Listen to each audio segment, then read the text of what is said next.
Hello everyone and welcome back to another dev stream summary of this week's dev livestream.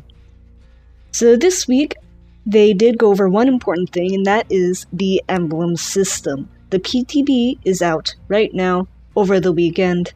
I believe it ends probably Sunday night or early Monday morning. So the emblem system was the only really important thing they talked about during the stream. So I'm going to go ahead and start showing you what they showed us during the stream. They had a bunch of slides talking about the emblem system. So first they discussed talking about the emblem system, PTB. The emblem system is meant to evaluate your performance during a match, and there are 4 emblems to work towards in every match that each come in 4 qualities.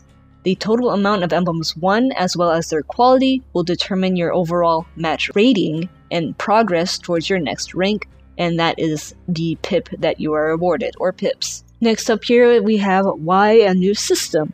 Well, they want to encourage different viable playstyles, because having a good game can mean a lot of different things, and they just want to create other ways to play their game.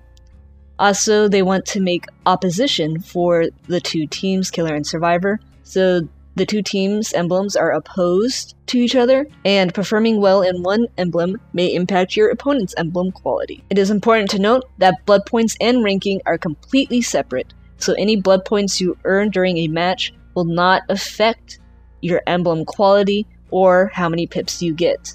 So now onto the exciting part.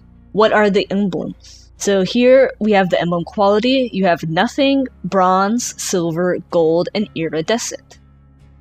The quality of all emblems won determine your overall progress towards your next rank, and this is what they're gonna look like. So what is the first emblem? For survivors, it is Lightbringer, and then for killers, it is the Gatekeeper.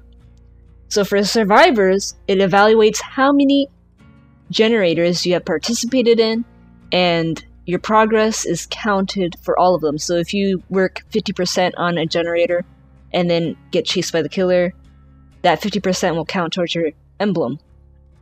Then for the killer, they have a kind of passive point generation for this emblem, and that is each second bring points based on the amount of generators that are not repaired on the map.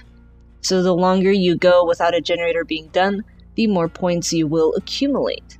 And then if you kill all the survivors before they finish all the generators, you will get bonus points. Obviously, if the survivors finish all 5 gens and get the exit gates, you will get no bonus points. The next emblem is Unbroken for Survivor, which is only awarded upon escaping alive, and then the quality depends on the number of times you get downed. So if you don't get downed at all, you would probably get an iridescent Unbroken. If you get downed once or twice, maybe then it will go down to gold or silver. And then for killers, they have the Devout, which rewards for sacrifices and amores. Then deaths from bleeding out do not grant points. So this influences killers to actually hook people and not leave them on the ground. And then for survivors, they actually want to stay away from the killer, because if they get downed, then their Unbroken emblem will go down in quality. So next we have the Benevolent emblem for survivors and the Malicious emblem for killers. The Benevolent emblem says that everyone loses a point when a teammate is injured or hooked, and then they get those points back when the teammate is saved. Now whoever saves that person from the hook or heals that person will get additional bonus points, but regardless, everyone else will get their points back when that person is healed or saved. Now, you have to take this into account.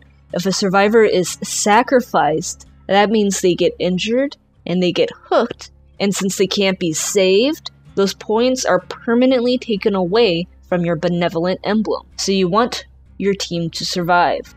Then the Malicious emblem for killers gets points when the killer injures and downs survivors. But if that survivor gets healed, those points are lost. Then they also get points by hooking survivors. These points will never be lost. And then we have the final emblem, Evader for Survivor and Chaser for Killer. So to get points towards your evader emblem, you have to either be stealthy, and this means being inside the terror radius but not being in chase. Similar to how the perk stakeout works, the longer you are in the killer's terror radius without being chased, the more points you get over time. You can also get points towards this emblem by escaping a chase without getting hit, and then the longer the chase, the more points you get.